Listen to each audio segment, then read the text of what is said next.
obrigado, Sr. Presidente. Eu perguntei concretamente se a comparação em cada um destes projetos das subconcessões foi feita de facto sobre vantagens e desvantagens da parceria público-privada versus modelo tradicional, porque o Sr. Presidente disse que era uma questão menos relevante, e eu compreendo porque é que disse que é menos relevante, ou que não é relevante, mas essa pergunta foi colocada, penso que é uma questão importante, e se de facto é verdade, se entendemos corretamente, que a partir do momento em que estava lançado este concurso, que a partir daí, com o facto de consumado, qualquer outra opção que não a adjudicação seria sempre mais cara. Se confirma que isto era assim.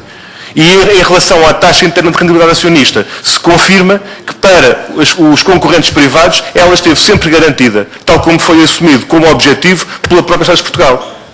Se confirma ou não que desde o início estava previsto que a taxa interna de rendibilidade acionista dos concorrentes estaria intocada e incólume perante a crise financeira. Muito obrigado. Muito obrigado, Sr. Presidente. O Sr. Presidente da EP há pouco disse que não foi feita a comparação entre parcerias público-privadas e outros modelos em cada subconcessão, mas tudo isso está no conteúdo dos estudos de viabilidade económica associado a cada subconcessão. Eu acabei mesmo agora de rever os estudos de viabilidade económica e a sua estrutura e a sua referência nas PPPs. No Douro Interior, por exemplo, o estudo só tem um cenário para parcerias público-privadas e nenhuma hipótese alternativa. E, portanto, a pergunta é muito concreta se a Estradas de Portugal está ou não em condições de demonstrar que a opção PPP é mais vantajosa para o Estado, porque até agora continua sem o fazer. Essa é a primeira pergunta concreta. A segunda tem a ver com a taxa interna de rentabilidade acionista das empresas privadas concorrentes. O Sr. Presidente disse que a TIR acionista não foi mantida porque corresponde à oferta dos concorrentes e quem apresenta a melhor ganha, mas faltava também, é natural que assim seja. A questão que eu coloco é que, em abril do ano passado, os senhores enviaram ao Tribunal de Contas um ofício que dizia isto. Apesar do VAL, para de Portugal, ter registado um acréscimo de cerca de 60 milhões de euros, a taxa interna de rentabilidade acionista associada à proposta manteve-se inalterada. Assim, o acréscimo introduzido pela subconcessionária nos pagamentos por disponibilidade teve como racional a manutenção da TIR acionista da primeira fase do processo. Estou a citar as Estradas de Portugal, ao que o Tribunal de Contas respondeu, esta justificação é inaceitável.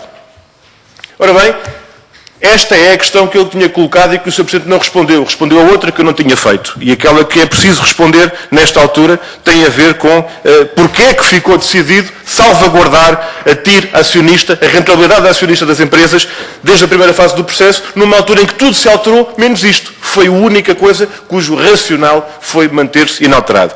Terceira questão, as subconcessões que não tinham declaração de impacto ambiental. Penso que ouvi bem. Falou que há vários casos em que isso aconteceu, não tinham dia no momento em que foram para o Tribunal de Contas. Em alguns casos até isso foi aceito sem nenhum problema.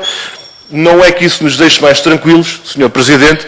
A pergunta é muito concreta. Independentemente das questões de fundo sobre política ambiental e de território, associada à exigência incontornável da existência de uma declaração de impacto ambiental associada a estes projetos, isto é uma coisa que não vamos agora discutir porque não temos tempo, a pergunta é, especificamente sobre as suas opções e orientações de gestão financeira, pergunto se pode ou não uma DIA que apenas venha a aparecer posteriormente provocar uma situação de prejuízo para as Estradas de Portugal e para o Estado, ou em renegociação ou em reequilíbrio financeiro, por alterações imprevistas ao nível da negociação inicial. E, portanto, esta é uma questão que eu coloco, porque não será a primeira nem a segunda vez que houve alterações decorrentes da Declaração de Impacto Ambiental que foram depois introduzidas na obra, tal como veio a acontecer.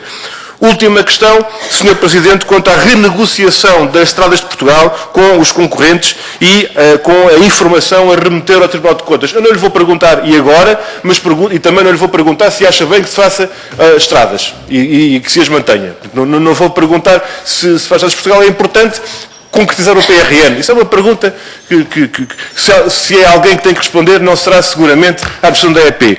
Mas há notícias públicas que têm vindo a público sobre uma solução, um expediente que poderá estar em curso de retomar os valores iniciais dos concorrentes na primeira fase dos concursos e depois alterar o contrato já depois de iniciada a sua execução por mudança de circunstâncias que hoje toda a gente sabe quais são. procurando assim dispensar o visto do Tribunal de Contas. Eu pergunto se esta é a solução que está a ser considerada ao nível da negociação, ao nível da filosofia de execução destes concursos, ao nível da administração da EP, isto é, voltar tudo à primeira forma, o Tribunal de Contas não tem outro remédio se não dá visto prévio e depois do contrato estar em execução, há aqui umas novidades, umas alterações de circunstâncias que nos obrigam a alterar isto. Altera-se o contrato e, nessa altura, o Tribunal de Contas já não tem que dar visto prévio. Eu pergunto se é esta a perspectiva que está colocada ao nível da EP. Muito obrigado, Sr. Presidente.